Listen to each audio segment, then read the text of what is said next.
And okay, so let's delve into chapter 4 real quick here. There had been a strange prophecy put forth by someone, and it had made its way into the daily journals, and had been laughingly or seriously commented upon, according to the political tone of the paper, or the passing humor of the writer, that the 4th of March, 1897, would never dawn upon the American people. There was something very curious and uncanny about the prediction, and what actually happened was not qualified to loosen the fearful tension of public anxiety, for the day literally and truly never dawned upon the city of Washington, and well deserves its historical name, the Dawnless Day. At 6 o'clock, the hour of daybreak, such an impenetrable, pall of clouds overhung the city that there came no signs of day. The gathering crowds could plainly hear the plaintive cries and lamentations put up in the negro quarters of the city. Not until nearly 9 o'clock did the light cease to shine in darkness, and the darkness begin to comprehend it.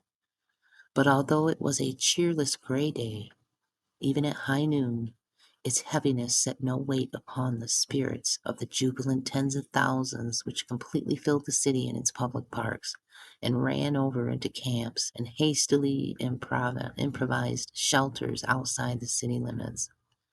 Not until the day previous had the president announced the names of those selected for his cabinet. The South and Far West were fairly beside themselves with joy, for there had been from their standpoint ugly rumors abroad for several days. It had even been hinted that Bryan had surrendered to the money changers, and that the selection of his constitutional advisers would prove him recreant to the glorious cause of popular government, and that the reign of the common people would remain but a dream of the struggling masses. But these apprehensions were short-lived. The young president stood firm and fast on the platform of the parties which had raised him to his proud eminence, and what better proof of his thorough belief in himself and in his mission could he have given than the following? Secretary of State goes to William M. Stewart of Nevada. Secretary of Treasury Richard P. Bland of Missouri. Secretary of War is John P. Altgeld of Illinois. Attorney General Roger O. Mills of Texas. Postmaster General is Henry George of New York. Secretary of the Navy is John Gary Evans of South Carolina. Secretary of Interior is William A. Peffer of Kansas.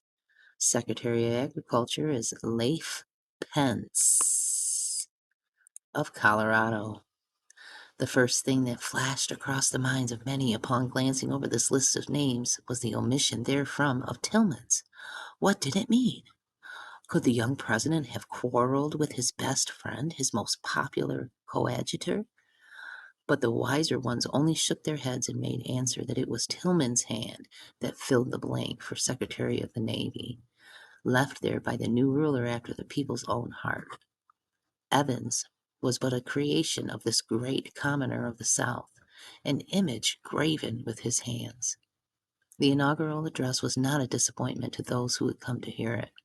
It was like the man who delivered it, bold, outspoken, unmistakable in its terms, promising much, impatient of precedent, reckless of result, a double confirmation that this was to be the reign of the common people, that much should be unmade and much made over, and no matter how the rich man might cry out in anger or amazement, the nation must watch. This is just I'm sorry, I have to interject. So much of this just seems like a lot of what's going on now, right? Anyway, no matter how much the rich man might cry out in anger or amazement, the nation must march on to the fulfillment of a higher and nobler mission than the impoverishment and degradation of the millions for the enrichment and elevation of the few. Scarcely had the young president, his large eyes filled with a strange light, and his smooth, hairless visage radiant as a cloudless sky, his wife's arm twined around his, and their hands linked in those of their children, passed within the lofty portal of the White House. Then he threw himself into a chair, and seizing a sheet of official paper, penned the following order and directed its immediate promulgation. Hang on, I gotta let the puppy out. There we go. Ah, oh, okay. Executive Order Number 1.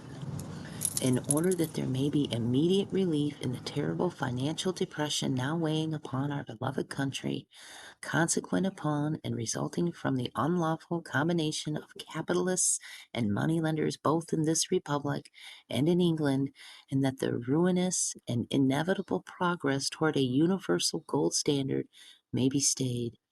The President's orders and directs the immediate abandonment of the so-called gold reserve, and that on and after the promulgation of this order, the gold and silver standard of the Constitution be resumed and strictly maintained in all the business transactions of the government.